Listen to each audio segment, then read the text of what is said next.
Hello all, welcome to ദിശ academy. എൻ്റെ പേര് ജിതിൻ. വരാൻ പോകുന്ന റെയിൽവേ എക്സാംസിന് എക്സ്പെക്ട് ചെയ്യാൻ സാധിക്കുന്ന പുതിയ പാറ്റേണിലുള്ള ഏറ്റവും ഇമ്പോർട്ടൻറ്റ് ക്വസ്റ്റ്യൻസ് ഡിസ്കസ് ചെയ്യുന്ന ഒരു സീരീസ് ആണ് railway exams GK booster series. ഈ ഒരു സെഷനിലും നമ്മൾ കുറച്ച് പുതിയ ക്വസ്റ്റ്യൻസ് ആണ് ഡിസ്കസ് ചെയ്യാൻ പോകുന്നത്. സോ ഒട്ടും ടൈം വേസ്റ്റ് ചെയ്യേണ്ട, നമുക്ക് നേരെ ക്വസ്റ്റ്യൻസിലേക്ക് പോകാം. സോ ഫസ്റ്റ് ക്വസ്റ്റ്യൻ ആണ്, the permanent settlement introduced by Cornwallis was not prevalent in which of the following regions of India? So Lord Cornwallis introduce ചെയ്ത permanent settlement system ഇതിൽ ഏത് റീജിയൻസിലായിരുന്നു follow ചെയ്യാതിരുന്നത്, was not followed or which was not prevalent എന്നാണ് ചോദിച്ചിരിക്കുന്നത്. Option A Bengal, option B Bihar, option C Madras and option D Odisha. So ഇതിൽ ഏത് റീജിയനിലാണ് permanent settlement system introduce ചെയ്യാതിരുന്നത് അല്ലെങ്കിൽ permanent settlement system exist ചെയ്യാതിരുന്നത് എന്നാണ് ചോദിച്ചിരിക്കുന്നത്. സോ കറക്റ്റ് ആൻസർ എന്ന് പറയുന്നത് ഓപ്ഷൻ സി മദ്രാസ് ആണ്. സോ ഓപ്ഷൻ സി മദ്രാസ് ആണ് കറക്റ്റ് ആയിട്ടുള്ള answer. So permanent settlement system Lord Cornwallis 1793 എന്ത് ചെയ്യുന്നത്, ഇൻട്രൊഡ്യൂസ് ചെയ്യുന്നത്. And it was introduced in Bengal, Bihar and Odisha. So ബംഗാളിലും ബീഹാറിലും ഒഡീഷയിലും 1793 ലോർഡ് കോൺവാലിസ് ഇൻട്രൊഡ്യൂസ് ചെയ്ത ഒരു ലാൻഡ് റവന്യൂ സിസ്റ്റം ആണെന്ത്, പെർമനന്റ് സെറ്റിൽമെന്റ് സിസ്റ്റം എന്ന് പറയുന്നത്. സോ ഇതെന്ന് പറയുന്നത് എന്തായിരുന്നു, ഒരു ലാൻഡ് റവന്യൂ സിസ്റ്റം ആയിരുന്നു. So permanent settlement system was a land revenue system. And ഈ ഒരു ലാൻഡ് റവന്യൂ സിസ്റ്റം അല്ലെങ്കിൽ ഈ പെർമനന്റ് സെറ്റിൽമെന്റ് സിസ്റ്റത്തിന് മറ്റൊരു പേര് കൂടി ഉണ്ടായിരുന്നു. അതായിരുന്നു എന്ത്, zamindari system. So permanent settlement system was also called as the zamindari system. Permanent settlement സിസ്റ്റത്തിന്റെ മറ്റൊരു പേരായിരുന്നു എന്ത്, സമീന്ദാരി സിസ്റ്റം എന്ന് പറയുന്നത്. ഇനി അതേസമയം മദ്രാസിൽ ഫോളോ ചെയ്തുകൊണ്ടിരുന്ന ലാൻഡ് റവന്യൂ സിസ്റ്റം ഏതാന്ന് ചോദിച്ചു കഴിഞ്ഞാൽ it was ryotwari system. മദ്രാസിൽ ഫോളോ ചെയ്തുകൊണ്ടിരുന്ന ലാൻഡ് റവന്യൂ സിസ്റ്റത്തിന്റെ പേരായിരുന്നു ryotwari system. Bengal, Bihar and ഒഡീഷയിൽ ഫോളോ ചെയ്തുകൊണ്ടിരുന്ന ലാൻഡ് റവന്യൂ സിസ്റ്റം ആയിരുന്നു zamindari system or permanent settlement system. അതേസമയം മദ്രാസിൽ ഫോളോ ചെയ്തുകൊണ്ടിരുന്നത് റൈറ്റ് വാരി സിസ്റ്റം ആയിരുന്നു. ഇനി ഇന്ത്യയിൽ എക്സിസ്റ്റ് ചെയ്തിരുന്ന ലാൻഡ് റവന്യൂ സിസ്റ്റത്തിനെ കുറിച്ച് നമുക്കൊന്ന് ബ്രീഫ് ആയിട്ട് ഡിസ്കസ് ചെയ്യാം.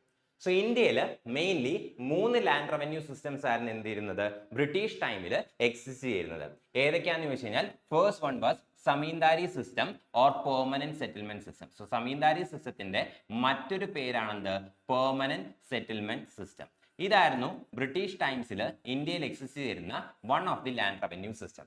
രണ്ടാമത്തേതായിരുന്നു എന്ത്, ryotwari system. And third one was mahalwari system. So ഇതായിരുന്നു ബ്രിട്ടീഷ് ടൈംസിൽ ഇന്ത്യയിൽ എക്സിസ്റ്റ് ചെയ്യുന്ന 3 ലാൻഡ് റവന്യൂ സിസ്റ്റംസ്. ഓരോന്നിന്റെയും ഇമ്പോർട്ടൻ്റ് ആയിട്ടുള്ള ചില ക്യാരക്ടറിസ്റ്റിക്സ് നമുക്കൊന്ന് ഡിസ്കസ് ചെയ്യാം.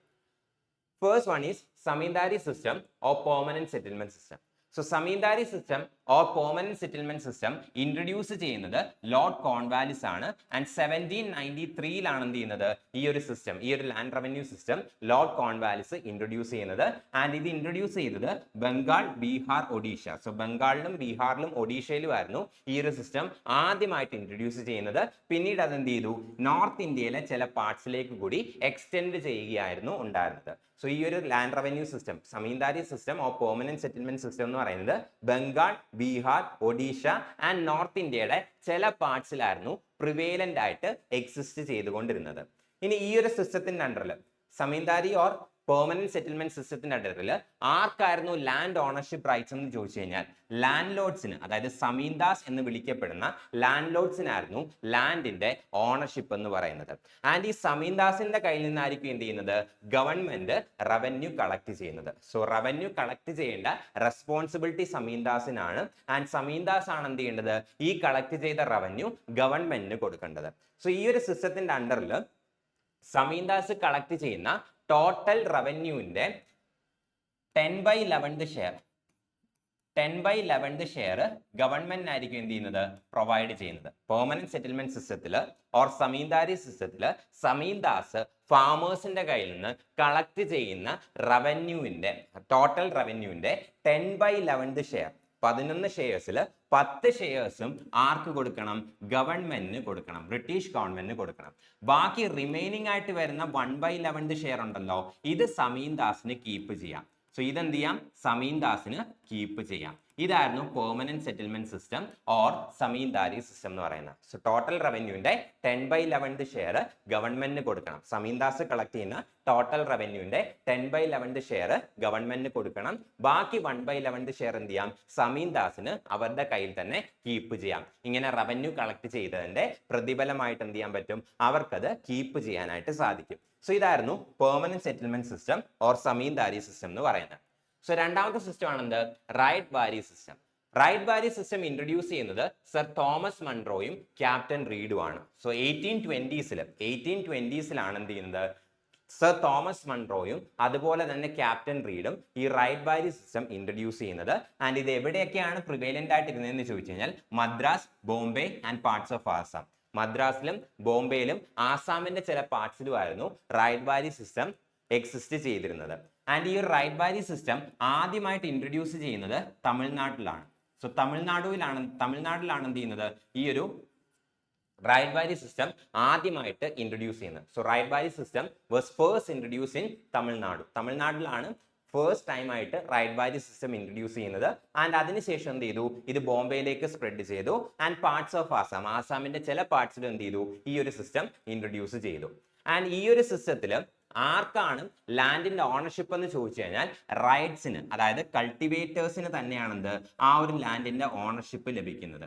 റൈറ്റ് ബാരി സിസ്റ്റത്തിൽ ആർക്കാണ് ലാൻഡിന്റെ ഓണർഷിപ്പ് എന്ന് ചോദിച്ചു കഴിഞ്ഞാൽ കൾട്ടിവേറ്റേഴ്സിന്, ഇൻഡിവിജ്വൽ കൾട്ടിവേറ്റേഴ്സിന് തന്നെയാണ് ഓർ ഇൻഡിവിജ്വൽ ഫാമേഴ്സിന് തന്നെയാണ് ലാൻഡിന്റെ ഓണർഷിപ്പ് റൈറ്റ് വരുന്നത്. ആൻഡ് ഈ റൈറ്റ് ബാരി സിസ്റ്റത്തിൽ ഈ കൾട്ടിവേറ്റേഴ്സിനെ വിളിച്ചിരുന്ന പേരാണെന്ത്? റൈറ്റ്സ് എന്ന് പറയുന്നത്. സോ റൈറ്റ്സ് എന്ന് പറയുന്നത് ബേസിക്കലി ആര് തന്നെയാണ്? കർഷകർ തന്നെയാണ്. സോ ഇൻഡിവിജ്വൽ കർഷകരെ വിളിച്ചിരുന്ന പേരാണ് റൈറ്റ്സ്. ഇവർക്കായിരുന്നു റൈറ്റ് ബാരി സിസ്റ്റത്തിന്റെ അണ്ടറിൽ ലാൻഡിന്റെ ഓണർഷിപ്പ് വന്നിരുന്നത്.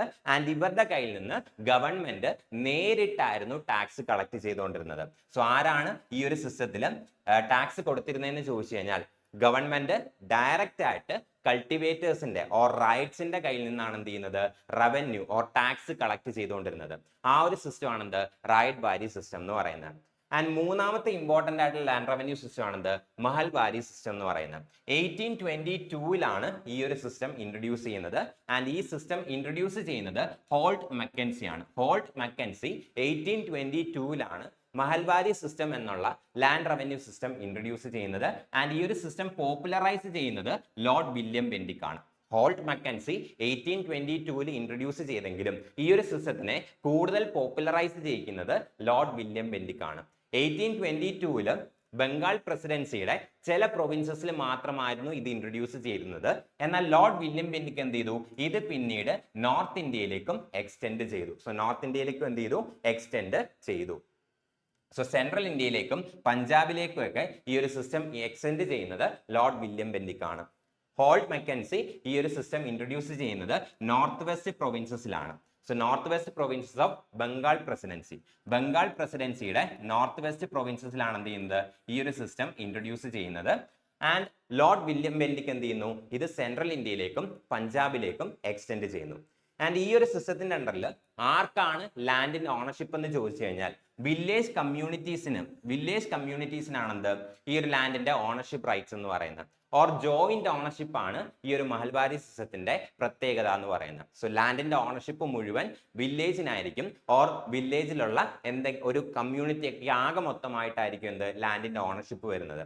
ആൻഡ് ഈ ഒരു സിസ്റ്റത്തിൽ ആരാണ് ടാക്സ് റവന്യൂ ഗവൺമെന്റിന് പേ ചെയ്യുന്നത് ഓർ ടാക്സ് റവന്യൂ ആരാണ് കളക്ട് ചെയ്യുന്നതെന്ന് ചോദിച്ചു കഴിഞ്ഞാൽ ആ ഒരു വില്ലേജിന്റെ ഹെഡ് ആണ് എന്ത് ചെയ്യുന്നത്? ടാക്സ് റവന്യൂ കളക്ട് ചെയ്യുന്നതും അത് ഗവൺമെന്റിന് കൈമാറുന്നതും. സോ മഹൽബാരി സിസ്റ്റത്തിൽ ആരാണ് റവന്യൂ കൊടുക്കുന്നത്? സോ ആരാണ് റവന്യൂ കൾട്ടിവേറ്റേഴ്സിന്റെ കയ്യിൽ നിന്ന് കളക്ട് ചെയ്തിട്ട് ഗവൺമെന്റിന് പേ ചെയ്യുന്നത് എന്ന് ചോദിച്ചു കഴിഞ്ഞാൽ ആ ഒരു വില്ലേജിനെ വിളിക്കുന്ന പേരായിരുന്നു മഹൽ. ആ ഒരു വില്ലേജിന്റെ ഹെഡ് ആയിരിക്കും എന്ത് ചെയ്യുന്നത്? റവന്യൂ കളക്ട് ചെയ്തിട്ട് അത് ഗവൺമെന്റിന് ഹാൻഡ് ഓവർ ചെയ്യുന്നത്. സോ ഇതാണ് ബ്രിട്ടീഷ് ഇന്ത്യൻ ടൈംസിൽ ഇന്ത്യയിൽ എക്സിസ്റ്റ് ചെയ്യുന്ന 3 ഇമ്പോർട്ടന്റ് ആയിട്ടുള്ള land revenue systems. Next question, which of the following correctly describes the tonnage tax scheme in India? Tonnage tax സ്കീമിനെ കുറിച്ച് 4 സ്റ്റേറ്റ്മെന്റുകൾ തന്നിട്ടുണ്ട്. ഇതിൽ ഏത് സ്റ്റേറ്റ്മെന്റ് ആണ് ടണ്ണേജ് ടാക്സ് സ്കീമിനെ കറക്റ്റ് ആയിട്ട് ഡിഫൈൻ ചെയ്യുന്നത് എന്നാണ് ചോദിച്ചിരിക്കുന്നത്. Option A, it is a tax imposed based on the revenue of shipping companies. Option B, it is a tax calculated based on the net tonnage of ships owned by a shipping company.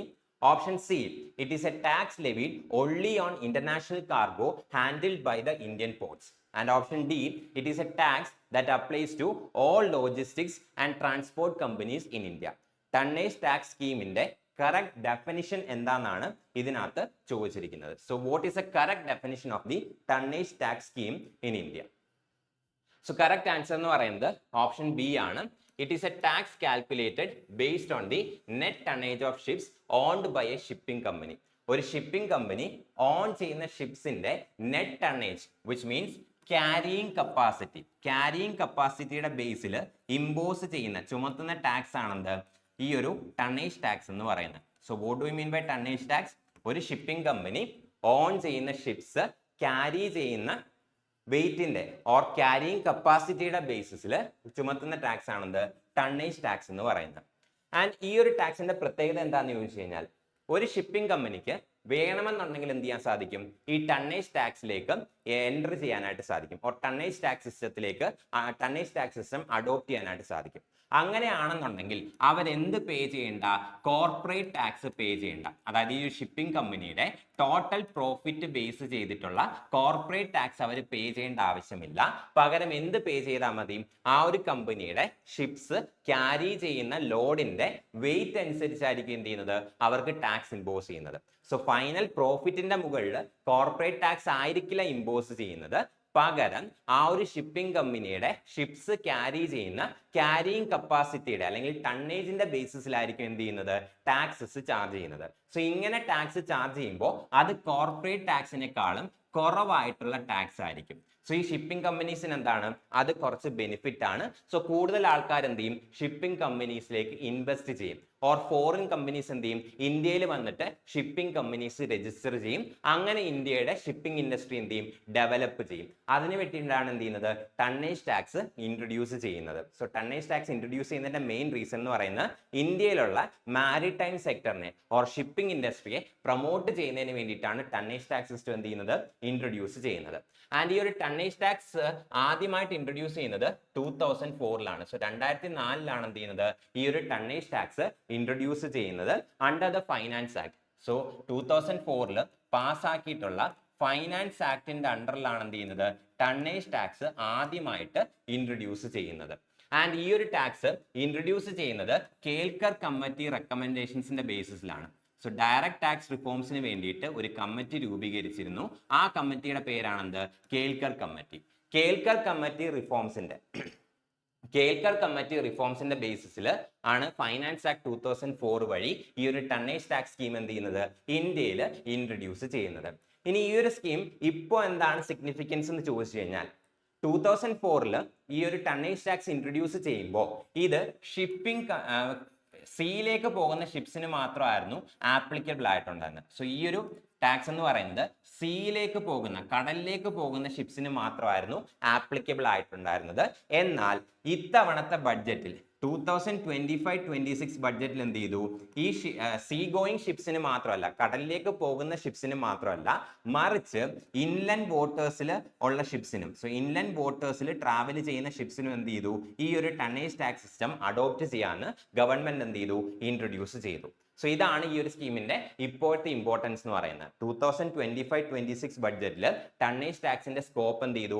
Extend ചെയ്തു. So അത് പ്രകാരം ഇപ്പോൾ സീയിലേക്ക് പോകുന്ന കടലിലേക്ക് പോകുന്ന ഷിപ്സിന് മാത്രമല്ല, മറിച്ച് inland വാട്ടേഴ്സിൽ travel ചെയ്യുന്ന ഷിപ്സിനും വേണമെന്നുണ്ടെങ്കിൽ എന്ത് ചെയ്യാൻ സാധിക്കും? ഈ ടണ്ണേജ് ടാക്സ് സിസ്റ്റത്തിലേക്ക് എൻ്റർ ചെയ്യാനായിട്ട് സാധിക്കും. സോ ടണ്ണേജ് ടാക്സ് സിസ്റ്റം എടുക്കണോ വേണ്ടയോ എന്നുള്ളത് ഷിപ്പിംഗ് കമ്പനീസിന്റെ വോളണ്ടറി ഡിസിഷൻ ആണ്. അവർക്ക് താല്പര്യമുണ്ടെങ്കിൽ ജോയിൻ ചെയ്യാം, ഇല്ലെന്നുണ്ടെങ്കിൽ എന്ത് ചെയ്യണ്ട? ജോയിൻ ചെയ്യേണ്ട ആവശ്യമില്ല. ബട്ട് വൺസ് ജോയിൻ ചെയ്ത് കഴിഞ്ഞാൽ മിനിമം 10 years എങ്കിലും എന്ത് ചെയ്യണം? അവർ ഈ സിസ്റ്റത്തിനകത്ത് കണ്ടിന്യൂ ചെയ്യണം. അവർക്ക് ഇടയ്ക്ക് വെച്ച് ഇറങ്ങി പോകാൻ പറ്റില്ല. സോ വൺസ് ഒരു shipping company tonnage tax system adopt ചെയ്ത് കഴിഞ്ഞാൽ മിനിമം 10 years ആണെന്ത് ഡ്യൂറേഷൻ എന്ന് പറയുന്നത്. അതിനുശേഷം മാത്രമേ അവർക്ക് ഈ സ്കീമിൽ നിന്ന് പുറത്തു വരാനായിട്ട് സാധിക്കൂ. ആൻഡ് അതുവരെയും ഈ ഒരു ടണ്ണേജ് ടാക്സ് സിസ്റ്റത്തിലായിരിക്കും എന്ത് ചെയ്യുന്നത്? അവരെ ടാക്സ് ചെയ്തുകൊണ്ടിരിക്കുന്നത്. ഇതാണെന്ത് ടണ്ണേജ് ടാക്സ് സിസ്റ്റമായിട്ട് ബന്ധപ്പെട്ട് ഇമ്പോർട്ടൻ്റ് ആയിട്ട് അറിഞ്ഞിരിക്കേണ്ട കാര്യങ്ങൾ. So next question, the farming system that involves both crop cultivation and livestock raising is known as dash. Crop കൾട്ടിവേഷനും ലൈഫ് സ്റ്റോക്ക് റേസിംഗും ഇൻക്ലൂഡഡ് ആയിട്ടുള്ള ഫാമിംഗ് ടെക്നിക്കിനെ വിളിക്കുന്ന പേരെന്താണ് എന്നാണ് ചോദിച്ചിരിക്കുന്നത്. Option A subsistence farming, option B intensive farming, option C mixed farming and option D shifting cultivation. So correct answer എന്ന് പറയുന്നത് മിക്സഡ് ഫാമിംഗ് ആണ്. ക്രോപ്പ് കൾട്ടിവേഷനും അതുപോലെ തന്നെ ലൈഫ് സ്റ്റോക്ക് റേസിംഗും ഒരുപോലെ ഇൻക്ലൂഡ് ചെയ്യുന്ന ഫാമിങ്ങിനെ വിളിക്കുന്ന പേരാണെന്ത്? മിക്സഡ് ഫാമിംഗ് എന്ന് പറയുന്നത്. ഇനി മറ്റ് ഓപ്ഷൻസ് എന്തൊക്കെയാണെന്ന് നോക്കാം. എന്താണ് subsistence farming?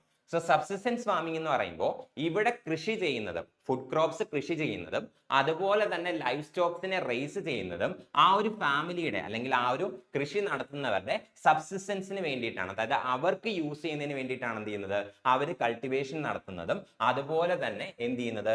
Life stock raise ചെയ്യുന്നതും. അല്ലാതെ കൊമേഴ്ഷ്യൽ പേർപ്പസിന് വേണ്ടിയിട്ടല്ല, മാർക്കറ്റിൽ കൊണ്ടുചെന്ന് സെല്ല് ചെയ്യുന്നതിന് വേണ്ടിയിട്ടല്ല, മറിച്ച് അവരുടെ സ്വന്തം നീഡ്സ്, അവരുടെ ഓൺ നീഡ്സ് സാറ്റിസ്ഫൈ ചെയ്യുന്നതിന് വേണ്ടിയിട്ടാണ് എന്ത് ചെയ്യുന്നത്?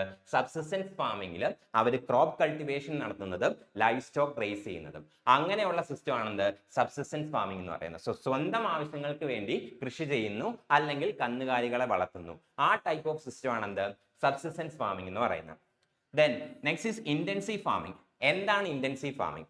ഇന്റൻസീവ് ഫാമിംഗ് എന്ന് പറയുന്നത് ഒരു ഫാമിംഗ് ടെക്നിക്കാണ്.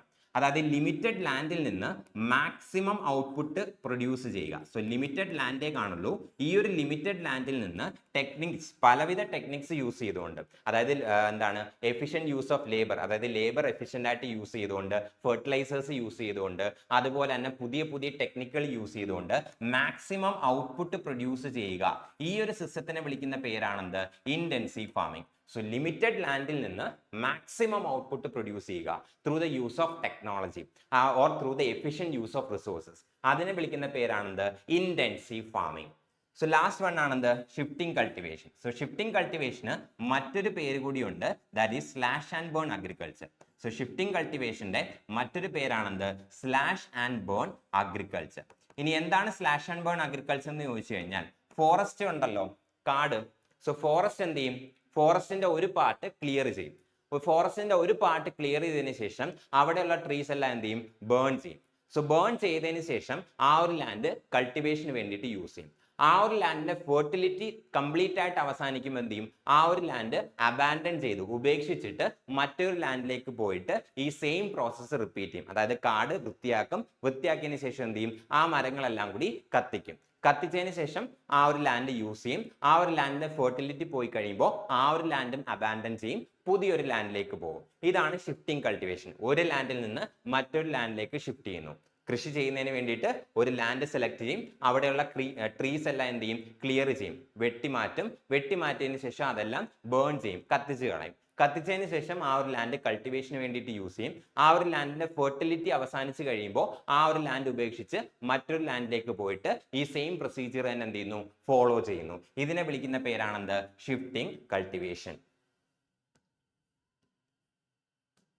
വരാൻ പോകുന്ന റെയിൽവേ എക്സാംസിന് വേണ്ടിയിട്ട് നിങ്ങൾ സീരിയസ് ആയിട്ട് പ്രിപ്പയർ ചെയ്യാൻ ആഗ്രഹിക്കുന്നുണ്ടെങ്കിൽ നിങ്ങൾക്ക് വേണ്ടിയിട്ട് ദിശ അക്കാഡമി ഒരു റെയിൽവേയുടെ കംപ്ലീറ്റ് കോഴ്സ് ലോഞ്ച് ചെയ്തിട്ടുണ്ട്. ആൻഡ് ഈ ഒരു കംപ്ലീറ്റ് കോഴ്സിൽ നിങ്ങൾക്ക് കിട്ടുന്ന ബെനിഫിറ്റ്സ് എന്തൊക്കെയാണെന്ന് വെച്ച് കഴിഞ്ഞാൽ, ദിശ അക്കാഡമിയുടെ തന്നെ പ്രിന്റഡ് ടെക്സ്റ്റ് ബുക്കുകൾ നിങ്ങൾക്ക് അവൈലബിൾ ആയിരിക്കും. അതുകൂടാതെ പേഴ്സണൽ മെന്റർഷിപ്പും ഈ ഒരു കോഴ്സിൽ അവൈലബിൾ ആണ്.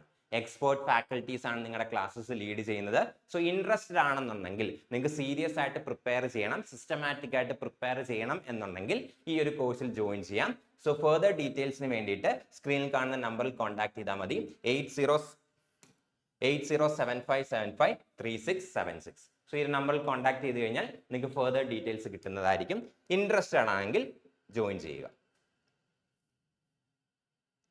Next question, how does the writ jurisdiction of the high courts differ from that of the Supreme Court in India?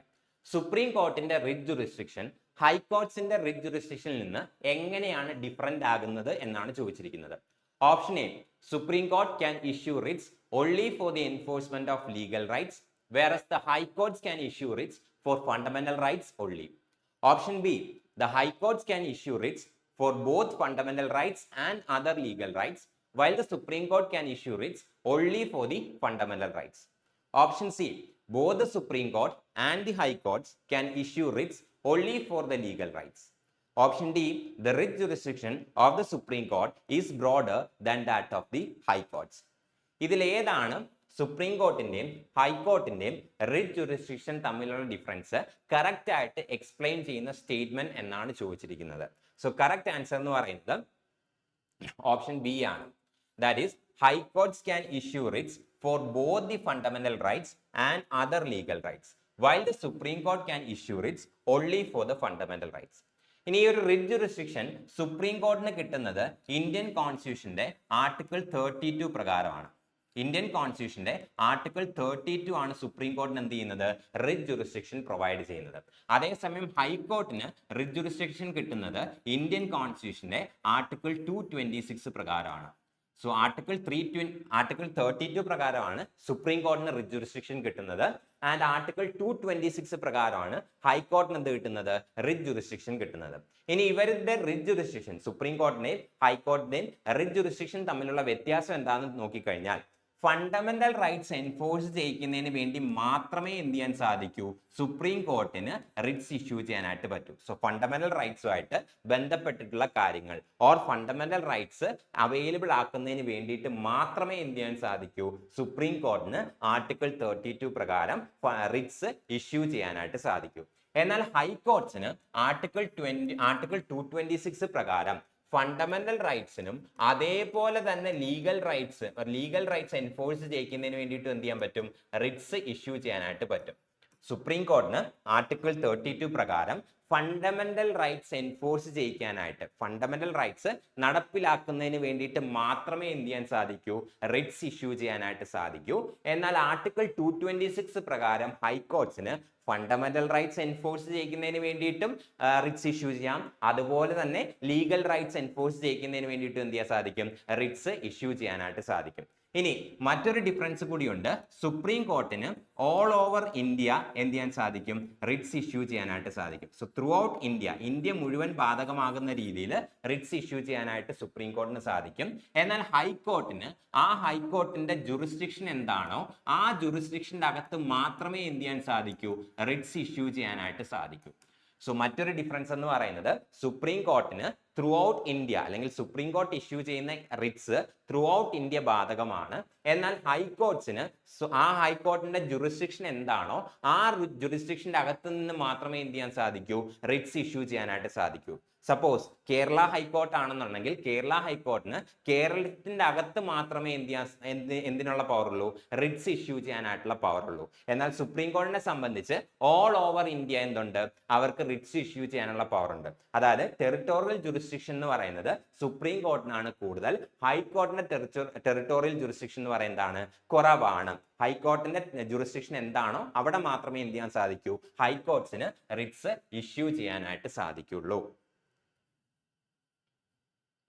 Next question. Which of the following sultans of Delhi set up 3 different markets for different commodities in Delhi? Which of the following sultans of Delhi set up 3 different markets for different commodities in Delhi? So ഏത് Delhi സുൽത്താനാണ് different കൊമോഡിറ്റീസിന് വേണ്ടിയിട്ട് ഡൽഹിയിൽ 3 different markets setup ചെയ്തത് എന്നാണ് ചോദിച്ചിരിക്കുന്നത്. Option A Alauddin Khilji, option B Iltutmish, option C Balban and option D Muhammad bin Tughlaq. ഇതിൽ ആരാണ് ഡൽഹിയിൽ different കൊമോഡിറ്റീസിന് വേണ്ടിയിട്ട് 3 ഡിഫറെന്റ് മാർക്കറ്റ്സ് എസ്റ്റാബ്ലിഷ് ചെയ്തത് എന്നാണ് ചോദിച്ചിരിക്കുന്നത്. സോ കറക്റ്റ് ആൻസർ എന്ന് പറയുന്നത് അലാവുദ്ദീൻ ഖിൽജി. ഓപ്ഷൻ എ അലാവുദ്ദീൻ ഖിൽജി ആണ് കറക്റ്റ് ആൻസർ എന്ന് പറയുന്നത്. അലാവുദ്ദീൻ ഖിൽജി എന്ന് പറയുന്നത് ഖിൽജി ഡൈനാസിയിലെ സെക്കൻഡ് റൂളർ ആണ്. So he's a second ruler of Khilji dynasty. Khilji ഡൈനാസിയിലെ രണ്ടാമത്തെ റൂളറാണ് Alauddin Khilji. He's a second ruler of the Khilji dynasty. And Alauddin Khilji ആണ് എന്ത് ചെയ്തത്, ഡിഫറെന്റ് കൊമോഡിറ്റീസിന് വേണ്ടിയിട്ട് ഡൽഹിയിൽ 3 ഡിഫറെന്റ് മാർക്കറ്റ്സ് സെറ്റപ്പ് ചെയ്തത്. ഇനി ഏതൊക്കെയാണ് ആ 3 ഡിഫറെന്റ് മാർക്കറ്റ്സ് എന്ന് ചോദിച്ചു കഴിഞ്ഞാൽ, which are the 3 different markets setup by Alauddin Khilji? Alauddin Khilji setup ചെയ്ത 3 ഡിഫറെന്റ് മാർക്കറ്റ്സ് ഏതൊക്കെയാണ് എന്ന് ചോദിച്ചാൽ, ഫസ്റ്റ് വൺ ആണെന്ത്, ഗ്രെയിൻ മാർക്കറ്റ് എന്ന് പറയുന്നത്. അലാവുദ്ദീൻ ഖിൽജി ഗ്രെയിൻ മാർക്കറ്റ് എന്ത് ചെയ്തിട്ടുണ്ട്, എസ്റ്റാബ്ലിഷ് ചെയ്തിട്ടുണ്ട്. അതായത് ഫുഡ് ഗ്രെയിൻസിന്റെ ട്രേഡിങ്ങിന് വേണ്ടിയിട്ട് ഒരു ഗ്രെയിൻ മാർക്കറ്റ് എന്ത് ചെയ്തിട്ടുണ്ട്, എസ്റ്റാബ്ലിഷ് ചെയ്തിട്ടുണ്ട്. രണ്ടാമത്തെ ഡിഫറെന്റ് മാർക്കറ്റ് ആണെന്ത്, market for clothes. So it is a market for clothes, ghee, sugar, oil etcetera. So ഗ്രെയിൻസിന് വേണ്ടിയിട്ട് ഒരു സെപ്പറേറ്റ് മാർക്കറ്റ്, ഫുഡ് ഗ്രെയിൻസിന് വേണ്ടിയിട്ട് ഒരു സെപ്പറേറ്റ് മാർക്കറ്റ് എന്ത് ചെയ്തു, എസ്റ്റാബ്ലിഷ് ചെയ്തു. അത് കൂടാതെ ക്ലോത്ത്സിനും ഗീക്കും ഷുഗർ, ഓയിൽ എക്സെട്ര. സോ ഇതുപോലെയുള്ള വസ്തുക്കൾക്ക് വേണ്ടി ഡിഫറെന്റ് കൊമോഡിറ്റീസിന് വേണ്ടിയിട്ട് മറ്റൊരു മാർക്കറ്റ് എസ്റ്റാബ്ലിഷ് ചെയ്തു. അതുപോലെ തന്നെ market four slaves, horses and കാറ്റിൽ. സോ മാർക്കറ്റ് ഫോർ സ്ലേവ്സ് അടിമകൾക്ക് വേണ്ടി, അതുപോലെ തന്നെ ഹോഴ്സസ് കുതിരകൾക്ക് വേണ്ടി, ആൻഡ് കാറ്റിൽസിന് വേണ്ടി. So slaves, horses and cattles അവർക്ക് വേണ്ടിയിട്ട് എന്ത് ചെയ്തു, സെപ്പറേറ്റ് ആയിട്ടുള്ള മാർക്കറ്റ് എസ്റ്റാബ്ലിഷ് ചെയ്തു. ഇതാണ് അലാവുദ്ദീൻ ഖിൽജി ഡൽഹിയിൽ സെറ്റപ്പ് ചെയ്ത 3 ഡിഫറെന്റ് മാർക്കറ്റ്സ് എന്ന് പറയുന്നത്. ഒന്നെന്ന് പറയുന്നത് ഫുഡ് ഗ്രെയിൻസിന് വേണ്ടിയിട്ട് ഒരു ഗ്രെയിൻ മാർക്കറ്റ് എസ്റ്റാബ്ലിഷ് ചെയ്തു. രണ്ടാമതായിട്ട് clothes, ghee, sugar, oil etcetera ഇതുപോലെയുള്ള കൊമോഡിറ്റീസിന് വേണ്ടിയിട്ട് രണ്ടാമതായിട്ട് ഒരു സെപ്പറേറ്റ് മാർക്കറ്റ് എസ്റ്റാബ്ലിഷ് ചെയ്തു. അത് കൂടാതെ സ്ലേവ്സ് അടിമകൾക്ക് വേണ്ടിയിട്ടും, ഹോഴ്സസ് കുതിരകൾക്ക് വേണ്ടിയിട്ടും, കാറ്റിൽസ് കന്നുകാലികൾക്ക് വേണ്ടിയിട്ടും എന്ത് ചെയ്തു, ഒരു സെപ്പറേറ്റ് മാർക്കറ്റ് ഇൻട്രൊഡ്യൂസ് ചെയ്തു. ആൻഡ് അതുകൂടാതെ അലാവുദ്ദീൻ ഖിൽജി എന്ത് ചെയ്തിട്ടുണ്ട്, മാർക്കറ്റ് ഇൻസ്പെക്ടേഴ്സിനെയും അപ്പോയിന്റ് ചെയ്തിട്ടുണ്ട്. So market inspectors, Alauddin Khilji markets regulate ചെയ്യുന്നതിന് വേണ്ടിയിട്ട് മാർക്കറ്റ് ഇൻസ്പെക്ടേഴ്സിനെ എന്ത് ചെയ്തിട്ടുണ്ട്, അപ്പോയിന്റ് ചെയ്തിട്ടുണ്ട്. ആ മാർക്കറ്റ് ഇൻസ്പെക്ടേഴ്സിനെ വിളിക്കുന്ന പേരാണ് ഷഹാന ഐ മണ്ഡി. ഷഹാന ഐ മണ്ഡി. ഈ മാർക്കറ്റ് ഇൻസ്പെക്ടേഴ്സിനെ വിളിച്ചിരുന്ന പേരാണെന്ത്, ഷഹാന ഐ മണ്ഡി. സോ ഇതാണ് മാർക്കറ്റ് ഇൻസ്പെക്ടേഴ്സിനെ വിളിച്ചിരുന്ന പേര്. സോ 3 ഡിഫറെന്റ് മാർക്കറ്റ്സ് എസ്റ്റാബ്ലിഷ് ചെയ്യുക മാത്രമല്ല അലാവുദ്ദീൻ ഖിൽജി ചെയ്തത്, മറിച്ച് എന്ത് ചെയ്തു, ഈ മാർക്കറ്റ്സ് റെഗുലേറ്റ് ചെയ്യുന്നതിന് വേണ്ടിയിട്ട് ഒരു ഇൻസ്പെക്ടർ, മാർക്കറ്റ് ഇൻസ്പെക്ടേഴ്സിനെ കൂടി അപ്പോയിന്റ് ചെയ്തു. ആൻഡ് മാർക്കറ്റ് ഇൻസ്പെക്ടേഴ്സിനെ വിളിച്ചിരുന്ന പേരാണെന്ത്, ഷഹാന ഐ മണ്ഡി എന്നുള്ള പേര്. ഇതൊക്കെയാണെന്ത്, ഇതിൽ നിന്ന് ഇമ്പോർട്ടന്റ് ആയിട്ടുള്ള related facts. Next question, which of the following accurately describes the Indian president's role in foreign affairs? ഇതിൽ ഏത് സ്റ്റേറ്റ്മെന്റ് ആണ് ഫോറിൻ അഫയേഴ്സിലുള്ള ഇന്ത്യൻ പ്രസിഡന്റിന്റെ റോള് കറക്റ്റ് ആയിട്ട് ഡിഫൈൻ ചെയ്യുന്ന സ്റ്റേറ്റ്മെന്റ് എന്നാണ് ചോദിച്ചിരിക്കുന്നത്. Option A, the president personally negotiates all international treaties and agreements. Option B, the president represents India in international forums and affairs and ratifies international treaties but acts on the advice of the Council of Ministers. Option C, the president has no role in foreign affairs. It is entirely handled by the Prime Minister. Option D, the president can declare war or peace without parliament's approval. ഇതിലേതാണ് foreign അഫയേഴ്സിൽ പ്രസിഡന്റിന്റെ role correct ആയിട്ട് define ചെയ്യുന്ന statement എന്നാണ് ചോദിച്ചിരിക്കുന്നത്. So നമുക്ക് ഓരോ statement ആയിട്ടൊന്ന് analyse ചെയ്ത് നോക്കാം. ഫസ്റ്റ് സ്റ്റേറ്റ്മെന്റ് എന്തായിരുന്നു, the president personally negotiates all international treaties and agreements. So president എന്ത് ചെയ്യാറില്ല, പേഴ്സണലി നെഗോഷിയേറ്റ് ചെയ്യാറില്ല. സോ ഇന്റർനാഷണൽ ട്രീറ്റീസും എഗ്രിമെന്റ്സും എല്ലാം തന്നെ നെഗോഷിയേറ്റ് ചെയ്യുന്നത് ഒന്നെങ്കിൽ പ്രൈം മിനിസ്റ്റർ ആയിരിക്കും, അല്ലെങ്കിൽ എക്സ്റ്റേണൽ അഫയേഴ്സ് മിനിസ്റ്റർ ആയിരിക്കും. സോ ഒന്നെങ്കിൽ പ്രൈം മിനിസ്റ്റർ അല്ലെങ്കിൽ എക്സ്റ്റേണൽ അഫയേഴ്സ് മിനിസ്റ്റർ, ഇവർ 2 പേരിൽ ആരെങ്കിലും ഒരാളായിരിക്കും എല്ലാ ഇന്റർനാഷണൽ ട്രീറ്റീസും എഗ്രിമെന്റ്സും എന്ത് ചെയ്യുന്നത്, നെഗോഷിയേറ്റ് ചെയ്യുന്നത്.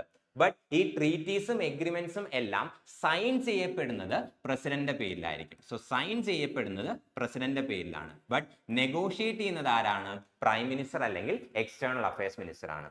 എല്ലാ ഇന്റർനാഷണൽ ട്രീറ്റീസും എഗ്രിമെന്റ്സും നെഗോഷിയേറ്റ് ചെയ്യുന്നത് പ്രൈം മിനിസ്റ്റർ അല്ലെങ്കിൽ എക്സ്റ്റേണൽ അഫയേഴ്സ് മിനിസ്റ്റർ ആണ്.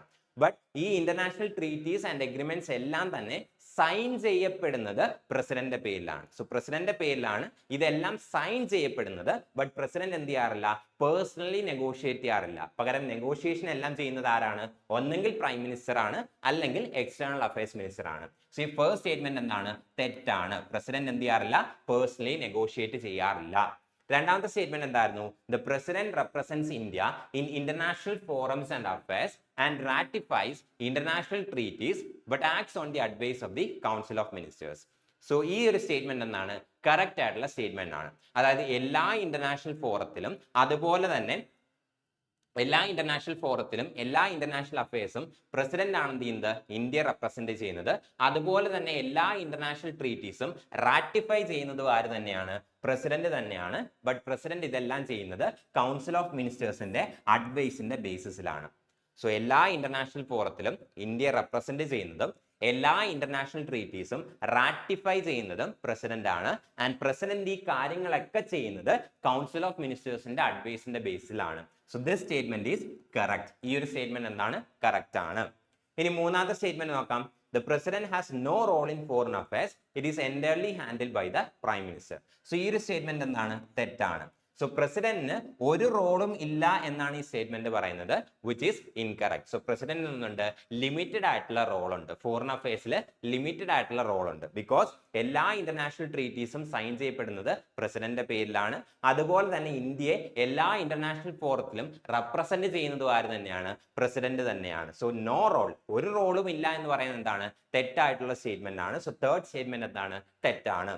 നാലാമത്തെ സ്റ്റേറ്റ്മെന്റ് എന്താണ്? The president can declare war or peace without parliament's approval. So ഇത്രയും, ഈ ഒരു സ്റ്റേറ്റ്മെന്റിലെ ഇത്രയും ഭാഗങ്ങൾ ശരിയാണ്. സോ പ്രസിഡന്റ് ആണ് എന്ത് ചെയ്യുന്നത്? യുദ്ധം പ്രഖ്യാപിക്കുന്നതും യുദ്ധം അവസാനിപ്പിക്കുന്നതും. പക്ഷേ പ്രസിഡന്റ് ഇതെല്ലാം ചെയ്യുന്നത് പാർലമെന്റിന്റെ അപ്രൂവലോട് കൂടിയാണ്. സോ പാർലമെന്റ് അപ്രൂവ് ചെയ്താൽ മാത്രമേ എന്ത് ചെയ്യാൻ സാധിക്കൂ? പ്രസിഡന്റിന് യുദ്ധം ഡിക്ലെയർ ചെയ്യാനും അതുപോലെ തന്നെ യുദ്ധം അവസാനിപ്പിക്കാനും സാധിക്കൂ. പാർലമെന്റ് അപ്രൂവൽ ഇല്ലാതെ പ്രസിഡന്റ് എന്ത് ചെയ്യാൻ സാധിക്കില്ല. സോ പ്രസിഡന്റിന് വോർ ഡിക്ലെയർ ചെയ്യാം, അതുപോലെ തന്നെ പീസും ഡിക്ലെയർ ചെയ്യാം. പക്ഷെ ഇതെല്ലാം എന്ത് ചെയ്യണം? പാർലമെന്റ് അപ്രൂവ് ചെയ്യണം. പാർലമെന്റ് അപ്രൂവൽ ഉണ്ടെങ്കിൽ മാത്രമേ എന്ത് ചെയ്യാൻ സാധിക്കൂ? പ്രസിഡന്റിന് വോർ ഡിക്ലെയർ ചെയ്യാനും പീസ് ഡിക്ലെയർ ചെയ്യാനും സാധിക്കൂ. സോ ലാസ്റ്റ് സ്റ്റേറ്റ്മെന്റ് എന്താണ്? തെറ്റായിട്ടുള്ള സ്റ്റേറ്റ്മെന്റ് ആണ്. സോ പ്രസിഡന്റിന്റെ റോള് കറക്റ്റ് ആയിട്ട് ഡിഫൈൻ ചെയ്യുന്ന സ്റ്റേറ്റ്മെന്റ് എന്ന് പറയുന്നത് എന്താണ്? ഓപ്ഷൻ ബി ആണ്. ബാക്കി എല്ലാം എന്താണ്? തെറ്റായിട്ടുള്ള സ്റ്റേറ്റ്മെന്റ് ആണ്. Next question. Which revolution in India is associated with the growth of fishing industry? ഇന്ത്യയിലെ ഏത് റവല്യൂഷൻ ആണ് ഫിഷിംഗ് ഇൻഡസ്ട്രിയുടെ ഗ്രോത്തുമായിട്ട് അസോസിയേറ്റ് ചെയ്തിട്ടുള്ള ഇൻഡസ്ട്രി എന്നാണ് ചോദിച്ചിരിക്കുന്നത്. Option A green revolution, option B white revolution, option C blue revolution and option D yellow revolution. ഇന്ത്യയിലെ ഏത് റവല്യൂഷനാണ് phishing ഇൻഡസ്ട്രിയുടെ ഗ്രോത്തുമായിട്ട് associate ചെയ്തിരിക്കുന്നത് എന്നാണ് ചോദിച്ചിരിക്കുന്നത്. സോ കറക്റ്റ് ആൻസർ എന്ന് പറയുന്നത് ബ്ലൂ റവല്യൂഷൻ ആണ്. സോ ബ്ലൂ റവല്യൂഷൻ ആണ് ഇന്ത്യയിൽ ഫിഷിംഗ് ഇൻഡസ്ട്രിയുടെ ഗ്രോത്തുമായിട്ട് അസോസിയേറ്റ് ചെയ്തിരിക്കുന്ന റവല്യൂഷൻ എന്ന് പറയുന്നത്. സോ ബാക്കി റവല്യൂഷൻസ് എന്ന് പറയുന്നത് എന്തൊക്കെയാണെന്ന് നമുക്കൊന്ന് ബ്രീഫ് ആയിട്ട് നോക്കാം. ആൻഡ് ഈ ബ്ലൂ റവല്യൂഷനെ സംബന്ധിച്ച് ഒരു കാര്യം കൂടിയുണ്ട്. ബ്ലൂ റവല്യൂഷന്റെ father of blue revolution in India എന്ന് വിളിക്കുന്നത് ഡോക്ടർ ഹീരാലാൽ ചൗധരിയാണ്. So doctor Hiralal Chaudhary is called as the father of blue revolution in India. So doctor Hiralal ചൗധരിയാണ് എന്ത് ചെയ്യുന്നത്? ഇന്ത്യയിലെ ബ്ലൂ റവല്യൂഷന്റെ ഫാദർ എന്ന് വിളിക്കുന്നത്. ആൻഡ് ബ്ലൂ റവല്യൂഷൻ എന്ന് പറയുന്നത് ഫിഷിംഗ് ഇൻഡസ്ട്രി ആയിട്ടും അതുപോലെ തന്നെ അക്വാകൾച്ചറുമായിട്ട് റിലേറ്റ് ചെയ്തിട്ടുള്ള റവല്യൂഷൻ ആണ്. ഇനി ഗ്രീൻ റവല്യൂഷൻ എടുത്തു കഴിഞ്ഞാൽ, ഗ്രീൻ റവല്യൂഷൻ എന്ന് പറയുന്നത് അഗ്രികൾച്ചറൽ പ്രൊഡക്ഷൻ ഇൻക്രീസ് ചെയ്യുക എന്നുള്ള ലക്ഷ്യത്തോടു കൂടി കൊണ്ടുവന്ന മൂവ്മെന്റ് ആണെന്ത്? ഗ്രീൻ റവല്യൂഷൻ എന്ന് പറയുന്നത്. So green revolution is related to agricultural production increase ചെയ്യുക എന്നുള്ളതാണ് ഗ്രീൻ റവല്യൂഷന്റെ ലക്ഷ്യം എന്ന് പറയുന്നത്. ആൻഡ് ഇന്ത്യയിൽ ഗ്രീൻ റവല്യൂഷന്റെ ഫാദർ എന്ന് വിളിക്കുന്നത് ഡോക്ടർ MS സ്വാമിനാഥനെയാണ്. സോ ഡോക്ടർ MS സ്വാമിനാഥനെയാണ് ഇന്ത്യയിലെ ഗ്രീൻ റവല്യൂഷന്റെ ഫാദർ എന്ന് വിളിക്കുന്നത്. ഇനി വൈറ്റ് റവല്യൂഷൻ എന്ന് പറയുന്നത് മിൽക്ക് പ്രൊഡക്ഷൻ ഇൻക്രീസ് ചെയ്യുക എന്നുള്ള ലക്ഷ്യത്തോടു കൂടിയാണ് വൈറ്റ് റവല്യൂഷൻ ഇൻട്രൊഡ്യൂസ് ചെയ്തിട്ടുള്ളത്. സോ മിൽക്ക് പ്രൊഡക്ഷൻ എന്ത് ചെയ്യുക? ഇൻക്രീസ് ചെയ്യുക എന്നുള്ളതാണ് വൈറ്റ് റവല്യൂഷന്റെ മെയിൻ എയിം എന്ന് പറയുന്നത്. To increase the milk production increase ചെയ്യുക എന്നുള്ളതാണ് വൈറ്റ് റവല്യൂഷന്റെ മെയിൻ എയിം എന്ന് പറയുന്നത്. ആൻഡ് ഇന്ത്യയിലെ വൈറ്റ് റവല്യൂഷനെ വിളിച്ചിരുന്ന പേര്, അല്ലെങ്കിൽ ഇന്ത്യയിൽ വൈറ്റ് റവല്യൂഷൻ എന്നറിയപ്പെടുന്നത് ഓപ്പറേഷൻ ഫ്ലഡ് ആണ്. ഓപ്പറേഷൻ ഫ്ലഡിനെയാണ് ഇന്ത്യയിലെ വൈറ്റ് റവല്യൂഷൻ എന്ന് വിളിക്കുന്നത്. ഇത് ഇമ്പോർട്ടന്റ് ആണ്, ഓപ്പറേഷൻ ഫ്ലഡ്. സോ ഇന്ത്യയിൽ ഓപ്പറേഷൻ ഫ്ലഡിനെയാണ് എന്ത് ചെയ്യുന്നത്? വൈറ്റ് റവല്യൂഷൻ എന്ന് വിളിക്കുന്നത്. മിൽക്ക് പ്രൊഡക്ഷൻ ഇൻക്രീസ് ചെയ്യുന്നതിന് വേണ്ടിയിട്ട് ഗവൺമെന്റ് ഓഫ് ഇന്ത്യ ലോഞ്ച് ചെയ്ത ഓപ്പറേഷൻ ആണെന്ത്? ഓപ്പറേഷൻ ഫ്ലഡ് എന്ന് പറയുന്നത്. ആൻഡ് ഈ ഓപ്പറേഷൻ ഫ്ലഡിനെയാണ് വൈറ്റ് റവല്യൂഷൻ എന്ത് ചെയ്യുന്നത്? വിളിക്കുന്നത്. ആൻഡ് ഇന്ത്യയിലെ വൈറ്റ് റവല്യൂഷന്റെ ഫാദർ എന്ന് വിളിക്കുന്നത് വർഗീസ് കുര്യനെയാണ്. So Varghese Kurien is called as the father of white revolution in India. ഇന്ത്യയിലെ വൈറ്റ് റവല്യൂഷന്റെ ഫാദർ എന്ന് വിളിക്കുന്നത് വർഗീസ് കുര്യനെയാണ്. Next one is yellow revolution. Yellow revolution എന്ന് പറയുന്നത് എഡിബിൾ ഓയിൽ സീഡ്സിന്റെ പ്രൊഡക്ഷൻ ഇൻക്രീസ് ചെയ്യുക. സോ എഡിബിൾ ഓയിൽ സീഡ്സിന്റെ പ്രൊഡക്ഷൻ ഇൻക്രീസ് ചെയ്യുന്നതിന് വേണ്ടിയിട്ട് എഡിബിൾ ഓയിൽ സീഡ്സിന്റെ പ്രൊഡക്ഷൻ ഇൻക്രീസ് ചെയ്യുന്നതിന് വേണ്ടിയിട്ട് ലോഞ്ച് ചെയ്തിട്ടുള്ള റവല്യൂഷൻ ആണെന്ത് ഈ ഒരു യെല്ലോ റവല്യൂഷൻ എന്ന് പറയുന്നത്. So yellow revolution is related to edible oil seeds production. Edible oil seeds production increase ചെയ്യുക എന്ന ലക്ഷ്യത്തോടു കൂടിയാണ് യെല്ലോ റവല്യൂഷൻ എന്ത് ചെയ്തിട്ടുള്ളത് ഇൻട്രൊഡ്യൂസ് ചെയ്തിട്ടുള്ളത്. ആൻഡ് ഇന്ത്യയിൽ യെല്ലോ റവല്യൂഷന്റെ ഫാദർ എന്നറിയപ്പെടുന്നത് സാം പിട്രോഡയാണ്. Sam Pitroda is known as the father of yellow revolution in India. ഇന്ത്യയിൽ യെല്ലോ റവല്യൂഷന്റെ അതായത് ഓയിൽ സീഡ്സ് പ്രൊഡക്ഷൻ ഇൻക്രീസ് ചെയ്യുക എന്ന ലക്ഷ്യത്തോടു കൂടി edible oil seeds production increase ചെയ്യുക എന്ന ലക്ഷ്യത്തോടു കൂടി ലോഞ്ച് ചെയ്തിട്ടുള്ള യെല്ലോ റവല്യൂഷന്റെ ഫാദർ, ഇന്ത്യൻ യെല്ലോ റവല്യൂഷന്റെ ഫാദർ എന്ന് വിളിക്കുന്നത് സാം പിട്രോഡയാണ്. സോ ഇതൊക്കെയാണ് ഈ റവല്യൂഷൻസുമായിട്ട് റിലേറ്റ് ചെയ്തിട്ടുള്ള ഏറ്റവും ഇമ്പോർട്ടൻ്റ് ആയിട്ടുള്ള കീ ഫാക്ട് എന്ന് പറയുന്നത്. ഇത്രയും ക്വസ്റ്റ്യൻസ് ആണ് ഇന്നത്തെ സെഷനിൽ നമ്മൾ ഡിസ്കസ് ചെയ്യാനായിട്ട് സെലക്ട് ചെയ്യുന്നത്. ഈ ഒരു സെഷൻ നിങ്ങൾക്ക് യൂസ്ഫുൾ ആയി കാണുമെന്ന് വിചാരിക്കുന്നു. കൂടുതൽ ക്വസ്റ്റ്യൻസുമായിട്ട് നെക്സ്റ്റ് സെഷനിൽ നമുക്ക് മീറ്റ് ചെയ്യാം. താങ്ക്